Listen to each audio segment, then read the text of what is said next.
नमस्ते दोस्तों। मेरा नाम शेषराज है और मैं एक शराबी हूँ। हाँ भगवान श्रद्धा। की असीम कृपा है, अल्कोहलिक्स एनोनिमस आप सभी लोगों की मदद है। यही वजह है दोस्तों, आज भी शराब के घूट से दूर हूँ। एक अच्छी और संतुलित जिंदगी जीने की कोशिश कर रहा हूँ दोस्तों।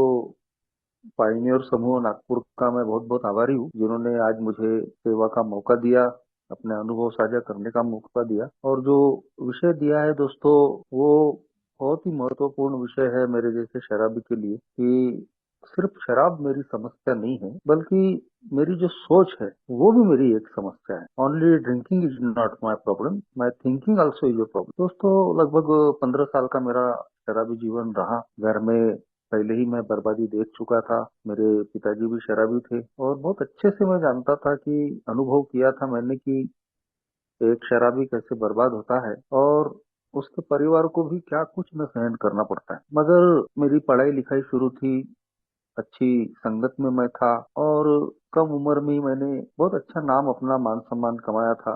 पढ़ा लिखा लड़का है, एक्टिव लड़का है, सोशली भी मैं बहुत एक्टिव रहता था। तो उस कारण से कहीं तो भी अच्छे वातावरण, अच्छी संगत में रहने की वजह से मेरे जीवन में कॉलेज में जाने तक शराब नहीं आई। मगर दोस्तों, कॉलेज में जाने के बाद में पहली बार मैंने चार दोस्तों के साथ में थोड़ी थोड़ी शराब पी और वहां से मेरा ये शराब का सफर सफर जो है वो शुरू। मैंने कभी सोचा भी नहीं था दोस्तों, कि मैं एक दिन इस तरीके का शराबी बन जाऊंगा कि मेरे जिंदगी में बर्बादियों और बदनामियों के ऐसे नए नए रिकॉर्ड बना। ये सोचकर शायद कोई भी शराबी शराब नहीं पीता। लेकिन सबसे बड़ी अजीब बात ये थी कि मैंने अपने घर में खुद बर्बादी देखी थी शराब, और आसपास में भी मैंने शराब से मरते हुए, बर्बाद होते हुए लोगों को देखा। पढ़ा लिखा था, अच्छे लोगों की सोहबत में था, और उसके बावजूद भी मेरी जिंदगी में जो शराब आना है, कहीं तो भी आज का ये जो टॉपिक है, ये उससे ये रिलेट करता है। धीरे धीरे दोस्तों मेरी शराब धीरे धीरे बढ़ते गई। काफी दिनों तक वो पहले तो लोगों की नजर में नहीं आई, मगर एक दिन वो खुल के सामने आई जाती। जैसे जैसे मेरी शराब बढ़ी, मेरे साथ में ऐसे कुछ हादसे होने लगे, वाकयात होने लगे, और जब मैं लोगों की नजरों में आ गया तो लोगों ने मुझे समझाना शुरू, हर कोई मुझे समझा रहा था। मेरे घर के लोग, मेरे दोस्त मेरी काफी केयर करते थे, मुझे बहुत सम्मान करते। कई बार उन्होंने मुझे से बोले, तुम्हारी शराब बढ़ रही है, थोड़ी बहुत ठीक है बोले, लेकिन अब थोड़ी बहुत से भी ऊपर हो रहा है। शुरू में से ही मैं कुछ, कई बार मैं ब्लैकआउट में चले जाता था और गिरना पड़ना शुरू हो गया। कहीं तो भी कभी कभार पीने वाला मैं रोज शराब पीने लगा, किसी न किसी के साथ में पीने वाला मैं कब अकेले शराब पीना शुरू कर दी, पता भी नहीं चला। तो जब लोगों की नजर आया तो वो मुझे समझा, यार तुम पढ़े लिखे इंसान हो, तो बड़ी बात की तुम्हारे घर में कुछ तुमने बर्बादी तो तुमने तो नहीं। तो मैं उनको ये बोलता था, दोस्तों क्या है, एक आई एम डिफरेंट वाली फीलिंग उसके अंदर में रहती ही रहती है, कि मैं अलग हूँ, मैं किसी के जैसा नहीं हूँ, मैं बाकी लोगों से अलग हूँ। तो जो लोगों के साथ में हुआ वो मेरे साथ में नहीं होगा। तो ये जो मेरी थिंकिंग थी, ये मेरी जो सोच थी, आखिरकार यही दोस्तों मेरी बर्बादी का कारण बनी। लोग समझाते रहे, मैं मानने को तैयार नहीं, और धीरे धीरे एक समय ऐसा भी आया कि जो जो चीजें मैंने दूसरों के बारे में बोला था कि मेरा दूसरों के जैसा नहीं है, मैं उधार नहीं पीता, मैं गिरता पड़ता नहीं, मैं गाली गलौज नहीं करता, मेरे पीने की वजह से किसी को कोई समस्या नहीं, तो वो सारी चीजें मेरे साथ में होने लगी। अपना शौक पूरा करने के लिए लोगों के मुंह ताकना, क्योंकि उस वक्त मेरी अर्निंग एंड लर्निंग शुरू थी। अर्निंग इतनी थी नहीं कि मैं अपने शराब के शौक को निभा पाता, तो मैं लोगों के ताकता था कि कोई बोले मुझे, शराब पीने के मैं मौके ढूंढता था, और फिर जब गरज पड़ी गई तो फिर मैं उधार मांगना शुरू कर दिया।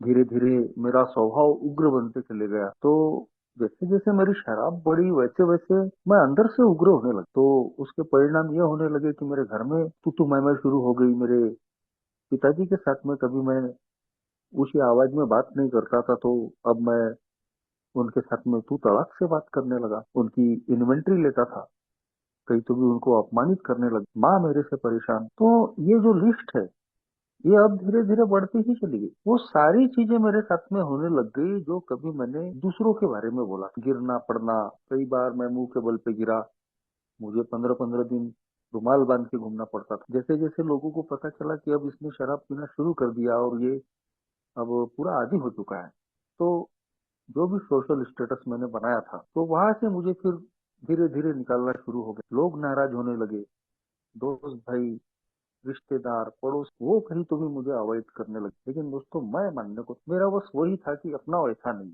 मैं बाकी के लोगों के जैसा नहीं। और अगर थोड़ी बहुत शराब कभी कभार हो जाती है ज्यादा, मगर उसमें शराब का प्रॉब्लम, उसको मैं दोष देने के लिए तैयार ही। और धीरे धीरे दोस्तों, ये जो डिजीज ऑफ डिनाइल जिसको कहते हैं, ए में आने के बाद में ये सारी चीजें सुनने को मिलती। मेरे जैसा जो शराबी है वो मानता ही नहीं, स्वीकार ही नहीं करता और हमेशा उसको नकारते रहता है, डिनाय करता। तो यही डिनाइल आखिर मेरी बर्बादी का सबब बन जाता। हो सकता है कि शुरू में ही मुझे जब अच्छे अच्छे लोगों ने समझाया, मैं अगर उनकी मान लेता तो मेरी जिंदगी में होने वाली जो बर्बादी है उससे मैं कहीं तो भी बच सकता। लेकिन दोस्तों, जो मान जाए वो शराबी जाए। हम में से कई लोग तो इस प्रकार के शराबी बन जाते हैं कि हमारी सारी बर्बादी हो जाती है, हमारे पांव कब्र में लटके रहते हैं, के बावजूद भी हम मानने को तैयार नहीं। तो वैसा ही मैं था दोस्तों। मैं कई बार गिरा पड़ा, कई बार मेरे अपमान हुए, कई बार एक बार तो मैं मरते मरते बचा 2003 में। मुझे इसी 24 घंटे के शराबीपन की वजह से टीबी हो गई। मैं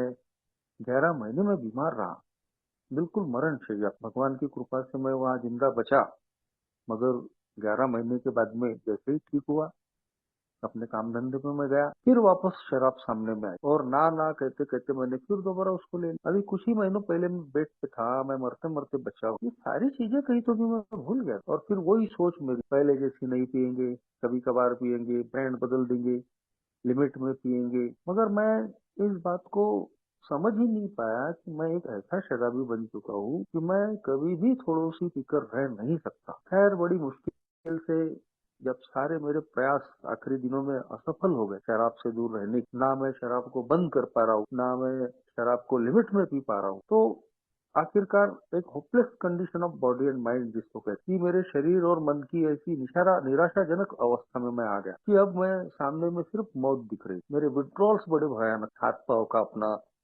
चक्कर आके गिरना, सुबह उठते बराबर शराब लगता। और रात को भी दोस्तों बगैर शराब के मैं नींद ही नहीं ले पाता था। मैंने आखिरी के सालों में जो नैसर्गिक नींद बोलते हैं, वो नैसर्गिक नींद लिया ही नहीं, मैं हमेशा नशे में ही रहता। तो ऐसी आखिरी की मेरी परिस्थितियां थी और भगवान की कृपा से मुझे 2007 अगस्त में अल्कोहलिक्स एनोनिमस का मैसेज और ए में आने के बाद में पहली बार मुझे अपनी पहचान मिली, मुझे अपनी वास्तविकता का परिचय हुआ कि ये जो भी मेरे साथ में हो रहा है वो एक बीमारी के तहत हो रहा है। मैं एक अल्कोहलिज्म नाम की बहुत ही कनिंग, बैफलिंग और पावरफुल डिजीज का शिकार बन, चतुर, चालाक, दम में डालने शक्तिशाली बीमारी। और ये जो बीमारी है, इसने मेरे मन को, मेरे शरीर को, मेरी आत्मा, इसका मतलब मेरी पर्सनालिटी और मेरी भावनाओं को भी ग्रसित करके रखा है। तो मैं तो आया यहाँ पे सिर्फ शराब बंद करने के लिए था दोस्त। और मैं, लोग भी कहते थे कि यार तू बहुत अच्छा लड़का है, तू सब बढ़िया है तेरा, बस तू दारू बंद कर देगा ना तो तेरा सब ठीक हो जाएगा। अब लोग बोलते थे, तो बोलते बोलते मुझे भी लगा कि यार हाँ सही बात, अपना प्रॉब्लम दारू ही, अगर अपन ये शराब बंद कर देंगे ना सब बढ़िया हो। मगर दोस्तों,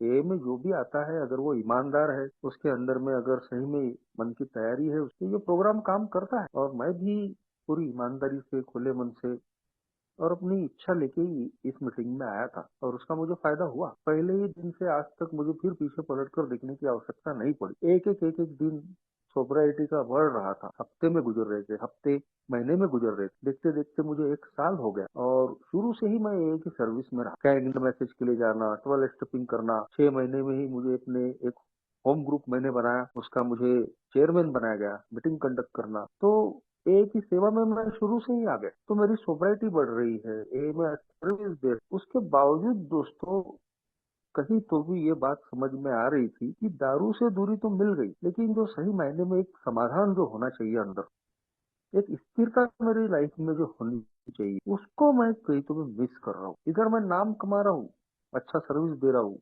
लोग भी बोल रहे हैं कि अभी शराब नहीं पी रहा, बढ़िया है सब, लेकिन कहीं तो भी मुझे अंदर से सुकून नहीं। मैं अंदर से भावनात्मक रूप से, मानसिक रूप से अपने आप को अस्थिर महसूस कर रहा। वैसे ही मेरे संबंध लोगों से खराब हो रहे, चाहे वो मेरे घर में हो, चाहे वो मेरे काम धंधे पर हो, चाहे पास पड़ोस में हो।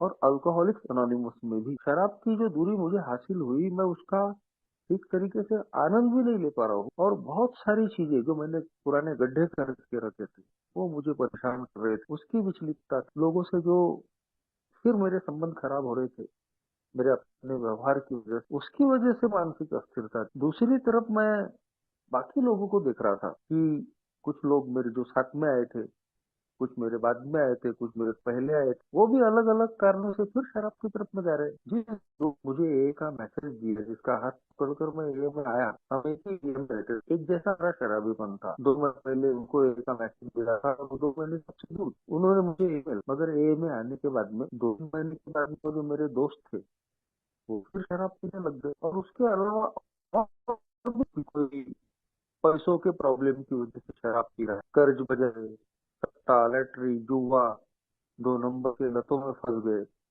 और शराब जिंदगी में उनके आ रही है। लोग सेक्स, अपनी वासना की वजह से शराब की तरफ जा रहे हैं। आर्थिक संबंध, घर में बीवी है, बच्चे है, उसके बावजूद भी वो अनैतिक संबंध कर रहे हैं। मैटर बढ़ गए तो फिर शराब पी रहे। कोई अपने अहंकार की वजह से शराब से दूर जा रहा है।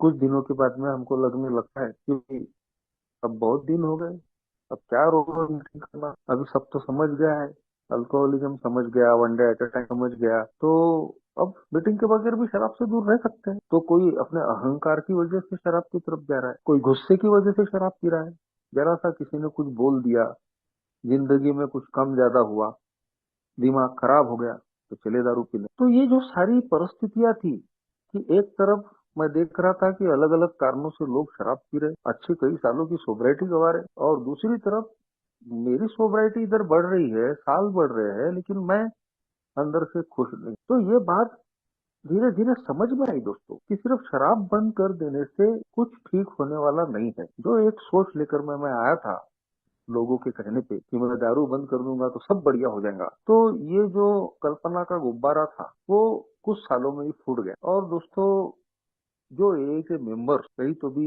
ओल्ड टाइमर्स हर शेयरिंग में ये बात बताने की कोशिश करते थे कि ये प्रोग्राम सिर्फ दारू बंद करने का नहीं, ये प्रोग्राम दारू बंद करने के बाद शुरू होता है। अगर सिर्फ दारू बंद करने का प्रोग्राम होता तो 12 कदम लिख ही नहीं जाता, बोला ही नहीं जाता कि trust God, clean house, help others. तो भगवान पे भरोसा करना पड़ेगा, शराब के सामने में हार मानना पड़ेगा, मगर उसके बाद में क्लीन हाउस करना पड़ेगा। क्लीन हाउस यानी मेरे अंदर जो चरित्र के दोष, स्वभाव की जो कमजोरियां भरी पड़ी, उसकी इन्वेंटरी लेनी पड़ेगी, उसको जानना पड़ेगा। आध्यात्मिक प्रोग्राम यानी अपनी आत्मा का अध्ययन करना, जानना पड़ेगा कि मेरे अंदर में क्या अच्छाई है, क्या बुराई है, ऐसी वो कौन सी चीजें हैं कि जो मेरी सोब्राइटी को घातक साबित हो सकती। उदाहरण मेरे सामने में थे कि कैसे ए में आने के बाद में भी लोग कुछ दिनों के बाद, कुछ हफ्तों के बाद, कुछ सालों के बाद, और कुछ लोग कई सालों के बाद फिर शराब की तरफ जा रहे। और अगर मैं दोबारा उस दलदल में जाना नहीं चाहता हूँ तो मेरे पास में एक ही इलाज था, और वो था दोस्तों इन 12 कदमों पे काम। हर मीटिंग में ओल्ड टाइमर बिल्कुल चीख चीख के ये बात कहते थे कि दारू बंद करने के बाद में ये प्रोग्राम शुरू होता है, हमको आगे का ये जो रिकवरी का प्रोग्राम है, 12 कदमों का प्रोग्राम, ये हमको लेना पड़ेगा। अभी हमने सिर्फ पहला कदम लिया है, लेकिन आगे 2 से लेके तो 11वां कदम तक ये जो कदम, ये मेरी आध्यात्मिक बीमारी का इलाज करने के लिए कदम। जब मैं इन कदमों को लेता हूँ तो मेरे अंदर एक प्रोफाउंड चेंज इन पर्सनालिटी, मेरे जो भी पुराने तौर तरीके हैं, सोच विचार है, आइडियाज है, वो कहीं तो भी बदलने लगते हैं। अभी गुरजीत भाई शेयर कर रहे हैं, लेटिंग गो ओल्ड आइडियाज, हमारे पुराने विचारों को, तौर तरीकों को छोड़ना पड़ेगा, और जो ए ने नए तरीके सिखाए जीवन जीने के, उनको कहीं तो भी आत्मसात करना पड़ेगा। तो ये प्रोग्राम कहीं तो भी दारू बंद करने के बाद में अपनी आत्मा के अध्ययन का प्रोग्राम शुरू हो। समझ में आता है, बिग बुक चैप्टर 5 में लिखा है कि शराब सिर्फ एक सिम्टम है, एक लक्षण है मेरी बीमारी, मगर असली जो बीमारी है वो है मेरा इज्म, मेरी पर्सनैलिटी, मेरा व्यक्तिमत्व। इसीलिए बोला गया कि अल्कोहलिक नॉट अल्कोहलिक, मद्य यानी मद्यपाश नहीं है, अल्कोहल अलग चीज और इज्म अलग चीज है। अभी तो मैं सिर्फ अल्कोहल से दूर हूँ, लेकिन अपने इज्म को समझ, उस इज्म पे, अपने मैंपन पे अब जिंदगी भर काम करते रहना। और यही वो विचार थे दोस्तों जो आज का टॉपिक भी, कि only drinking is not problem, my thinking is my problem. अगर मैं ए में आने के पहले के अपने उदाहरणों को भी मैं सोचता हूँ तो आज मैं मानता हूँ दोस्तों कि मेरे जीवन में जो शराब आई वो मेरे अपनी सोच की वजह से, वो मेरे अपने व्यक्तिमत्व की वजह से। जिस आदमी ने अपने घर में खुद बर्बादी देखी है, शराब खुद उसका भुगतान रहा है, जो पढ़ा लिखा है तब वो समझता है कि कैसे दारू पी के आदमी बर्बाद होता है। बाहर की दुनिया में भी मैंने दारू पी के लोगों को मरते और बर्बाद होते हुए देखा है। तो ऐसा आदमी शराब की तरफ कैसे जाए? और शराब मैंने जो पीनी शुरू तो वो मैंने मेरे शराब पीने से कोई मेरे घर वालों को तो मजा नहीं आने वाला। मैं अपने स्वार्थ के लिए शराब पी रहा था कि मुझे मजा आना चाहिए, मुझे आनंद आना चाहिए। मेरे दारू पीने से मेरे माँ बाप को कभी खुशी नहीं, या मेरे घर में कोई फायदा नहीं हुआ उससे। तो ये मेरी स्वार्थी सोच, हमारी बिग बुक में भी लिखा है, हमारा रूट कॉज ऑफ ट्रबल, यानी तो वो है हमारा स्वार्थीपन और हमारी आत्मा। इसी ने हमको पूरी तरीके से बर्बाद। तो मेरी जिंदगी में जो शराब आई, जबकि मैंने खुद बर्बादियां देखी, सब कुछ समझता था, पढ़ा लिखा, उसके बावजूद भी मैंने जब शराब को अपने जीवन में आने दिया, तो ये मेरी सोच, मेरी थिंकिंग का प्रॉब्लम। जो बर्बादियां लोगों की जिंदगी में हुई वो मेरे साथ, क्योंकि आई एम डिफरेंट, मैं बाकी के लोगों से अलग हूं। खैर ठीक है, शराब मजे की खातिर आ भी गई, मगर उसके बाद में धीरे धीरे शराब बढ़ रही, कंट्रोल के बाहर जा रही है। मेरे साथ में हादसे हो रहे हैं, लोग मुझे समझा रहे हैं, मानने को ही तैयार। तो ये मेरी सोच नहीं थी तो क्या थी? इगोइस्ट पर्सनैलिटी, एक कूट कूट के जिसके अंदर में घमंड भरा कि लोग क्या बताएं। अगर कोई पीने वाला मुझे समझा रहा है तो उसको बोलता था, यार तू खुद ही तो पीता, तो मुझे क्या समझा रहा। और किसी नहीं पीने वाले ने समझाया तो मैं उसको पलट के जवाब देता था, तुमने पिया ही नहीं यार, तो तुम मुझे क्या समझा रहे। यानी सारे गांव का जो शहाना है वो मैं, किसी की सुनने को ही तैयार नहीं, किसी की मान। तो आखिरकार ये जो मेरी थिंकिंग थी, ये जो सोच थी लोगों के प्रति, अपने आप के प्रति, जिंदगी के प्रति, इसी ने दोस्तों पूरी तरीके से मुझे बर्बाद कर। अल्कोहलिक्स एनोनिमस में आने के बाद भी अगर मेरी सोब्राइटी, जो मेरे लिए सबसे महत्वपूर्ण, अगर इस सोब्राइटी का अगर असली कोई दुश्मन है तो हमारे ए के बहुत जाने माने वेल विशर डॉक्टर हैरी टैबोट, बहुत मशहूर साइकेट्रिस्ट थे वो, अमेरिका के। और ए के शुरुआती दौर से ही वो ए के वेलविशर रहे। अल्कोहलिक फाउंडेशन बना तो उसके वो एक क्लास ट्रस्टी रहे, नॉन अल्कोहलिक ट्रस्टी रहे। उन्होंने कई अल्कोहलिक लोगों के शराबी जीवन का अनुभव किया और बाद में ए से जुड़ने के बाद में ए के मेंबरों का भी उनको अच्छा अनुभव था कि कैसे ए में आने के बाद में भी लोग फिर दोबारा शराब की तरफ जाते। तो उन्होंने बहुत अच्छा लेख लिखा है, ईगो फैक्टर इन सरेंडर, और उसमें लिखा है उन्होंने कि मेरे जैसे शराबी का, की सोब्राइटी का अगर आर्च एनिमी, जो अगर कोई है, आर्च एनिमी अगर कोई है तो वो है मेरा ईगो। किंग बेबी सिंड्रोम बोला है उन्होंने, जो माँ के गर्भ से ही मेरे जैसा शराबी लेकर उसके अंदर में अपने आप को सब कुछ समझने की भावना रहती है, एक ओमनीपोटेंस की भावना, अपने आप को सब कुछ सर्वश्रेष्ठ समझने की भावना, जो कि ईगो कहलाता है। तो ये मेरी सोच का ही थी, मैं किसी की सुनता ही नहीं, मैं किसी की मानता ही। तो बड़ी मुश्किल से मेरी जान बची, मैं ए में आया और मुझे ये सोब्राइटी मिली। ये सोब्राइटी मेरे लिए बहुत की, मैं वापस दोबारा उस दलदल में नहीं जाना चाहता। वो एक ऐसी गुलामी थी को याद करके आज भी मेरे बदन पे काटे। मैं दोबारा वो दिन नहीं देख। लेकिन यदि मैंने अपने आप के ऊपर में काम, यदि मैंने अपने आप को नहीं बदला, अपनी पुरानी सोच आइडियाज नहीं बदली, और वही पुराने ढर्रे पे मैं काम, वही मेरे तेवर है, उसी प्रकार की मेरी भाषा है, व्यवहार है, मेरी मेंटेलिटी, तो वो दिन दूर नहीं कि मैं फिर दोबारा जहाँ से आया हूँ फिर वापस। तो अल्कोहलिक्स एनोनिमस में आने के बाद में मैंने उन लोगों के भी अनुभव देखे जो लोग ए में आने के बाद में भी फिर दोबारा शराब की तरफ, और उनसे मुझे सीखने को ही मिला कि जो लोग इन 12 कदमों पे काम नहीं करते, जो अपने पुराने तौर तरीकों को, विचारों को, अपनी मेंटेलिटी को नहीं बदलते, अपनी सोच में परिवर्तन नहीं लाते, तो वही लोग फिर दोबारा शराब। हर बात को शराब से जोड़ने की भी आवश्यकता नहीं है। जरूरी नहीं है कि हम, हमारी जो पुरानी सोच है उसके तहत हम दारू ही, हम शराब, ठीक है हम सोबर रहेंगे, शराब नहीं पिएंगे, लेकिन अगर हमने अपने पुराने तौर तरीके नहीं बदले, हम दारू नहीं पिएंगे लेकिन हम कई प्रकार की तकलीफों में, समस्याओं में पड़ सकते, और जिसका फिर खामियाजा हमको ये भुगतना पड़ता है कि हम अपनी सोबराइटी का आनंद नहीं ले पाते। सोबर रहना ही काफी नहीं है, हमको इस सोबराइटी का आनंद भी आना, हमारी सोबराइटी का हमको भी फायदा, और हमसे जुड़े हुए जो लोग हैं, हमारा परिवार, काम धंधा, दोस्त, रिश्तेदार, सबको हमारी सोबराइटी का बेनिफिट भी मिलना है। लेकिन यदि मैं अपने पुराने विचारों को नहीं त्यागता हूँ, आज भी मैं लालची हूँ, पैसा पाने और कमाने के लिए किसी भी हद तक गिरने के लिए तैयार रहता हूँ, तो फिर उसके परिणाम भुगतने के लिए भी मुझे तैयार रहना है। कई एक ही मेंबर सट्टा, लैटरी, जुआ, 2 नंबर के काम, इजी मनी में फंस कर या तो कर्ज बाजारी हो जाती, वो कर्जा कहीं तो भी उनको दारू पिलाता है, या कुछ लोगों को मैंने सुसाइड करते हुए। अल्कोहलिक्स एनोनिमस में आने के बाद एक व्यक्ति, एक ए का मेंबर सालों की सोबराइटी के बाद में सुसाइड कर रहा है। वो दारू नहीं पिया मगर सुसाइडल थॉट सारे। तो इसका मतलब साफ है कि हमने अगर 12 कदमों पे ये काम नहीं किया तो यही नतीजे आने वाले। यदि हमने अपने गुस्से पर काम नहीं किया, यदि हमने अपनी जलन पर काम नहीं किया, हमने अपनी काम वासना पे काम नहीं, हमारे पुराने विचारों को अगर हमने नहीं बदला, तो हम वही गलतियां दोहराने वाले हैं जो हमने गलतियां पहले की। और अगर हम उसमें फंस गए तो या तो हम शराब पी लेंगे या तो फिर अपनी जिंदगी में परेशानियों को पैदा करेंगे। ए में कई लोग शराब नहीं, लेकिन उन्होंने अपने कर्मों की वजह से, पुराने तौर तरीकों के द्वारा जो गलत काम उन्होंने, तो उनको कभी कोर्ट केसेस में फंसते हुए देखा है, कभी उनके घर नीलाम होते हुए देखा है, कभी ए में आने के बाद में भी उनके परिवार को मैंने विभक्त होते हुए देखा। तो कुछ कुछ चीजें मैंने खुद भी अनुभव कि कैसे हमारी आत्म शांति, अगर हमने अपने आप को नहीं बदला तो जा हम सोबर रहेंगे, हम सब कुछ रहेगा ठीक, लेकिन हम मन से बेचैन। डॉक्टर विलियम सिल्कवर्थ ने एक अल्कोहलिक की पहचान बताई, रेस्टलेस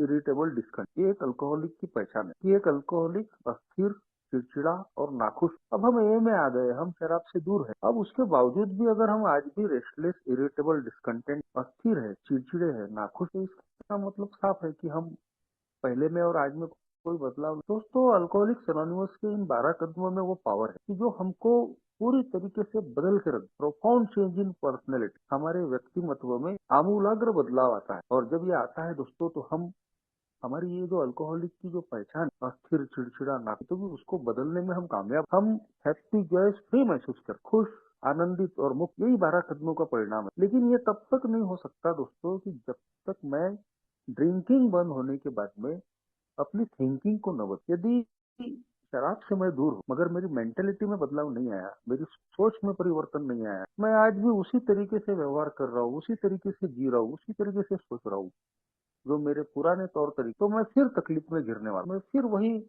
अस्थिर, चिड़चिड़ा, नाखुश वाली स्थिति में रहता। और ये सारी चीजें मैंने भी अपनी जिंदगी में अनुभव की, अपने चरित्र के दोषों की वजह से, अपने स्वभाव की वजह से। ए में आने के बाद भी, शराब से दूर होने के बाद भी मन की शांति मुझे नहीं, मेरे संबंध वैसे भी खराब हो रहे। ए में आने के बाद में 2 साल के बाद मेरी शादी, बीवी आने के पहले मेरे माँ बाप पर, क्योंकि मैं जिम्मेदारी लेने के लिए तैयार, वही मेरी मुर्गी की देर टांग, मैं जैसा चाहता हूँ वैसे, मैं जो बोलूंगा वो कायदा। और कहीं तो भी उसकी वजह से मेरे माँ बाप परेशान। 2 साल के बाद में मेरी शादी, तो फिर मैं बीवी को बदलने की कोशिश कर रहा हूँ, मुझे बीवी पसंद, कहीं तो भी उससे मैं डाइवोर्स लेने की, मुझे लग रहा था कि मेरे बाबा ये नहीं दिखा पाएंगे, और मेरे हालत तो पहले ही बड़े खराब। लेकिन देखिए देखिए दोस्तों कि इस प्रोग्राम के बदौलत जब मैंने अपने आप में बदलाव लाया, तो आज वही बीवी है जो 15 साल से मेरा रिश्ता निभा रही, इससे मैं दूर होने की सोचता था पिछले 15 सालों से, वही मेरी बीवी है। आज मेरे 2 बच्चे हैं। तो कहीं तो भी जब मैं अपने आप में परिवर्तन लाता हूँ तो आगे वाले में भी परिवर्तन आता, चाहे आगे वाले में परिवर्तन आए न आए।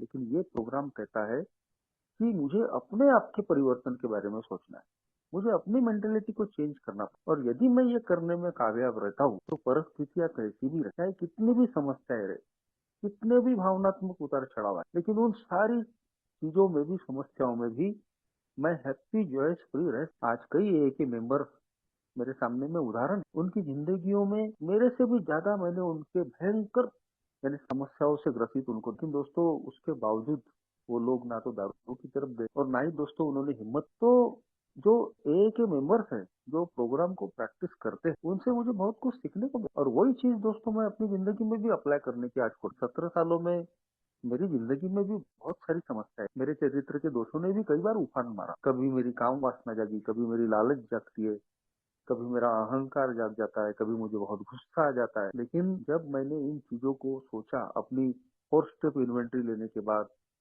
अपने स्पॉन्सर के साथ में ये सारी चीजें शेयर करने के बाद, अल्कोहलिक्स अनोनिमस में निरंतर होने की वजह से, दूसरों के अनुभव से, अपने अनुभव से सीखने की वजह से, कहीं तो भी इन चीजों की तीव्रता पे रोक लगाने में आज मैं कामयाब। आज भगवान की मैं उस मामले में मदद, चरित्र के दोषों पे हमेशा नजर रख, कैसे उनकी तीव्रता को कम कर, आज यही रोज के रोज एक दिन के आधार पे काम करना पड़ता। आज इस बात को मैं समझ सकता हूँ दोस्तों अच्छे तरीके से कि मेरा दुश्मन बाहर, कोई भी बाहरी व्यक्ति मेरा दुश्मन नहीं हो सकता। मेरे अपने आप का, मेरी सोबराइटी का सबसे बड़ा अगर कोई दुश्मन है तो वो मैं हूँ।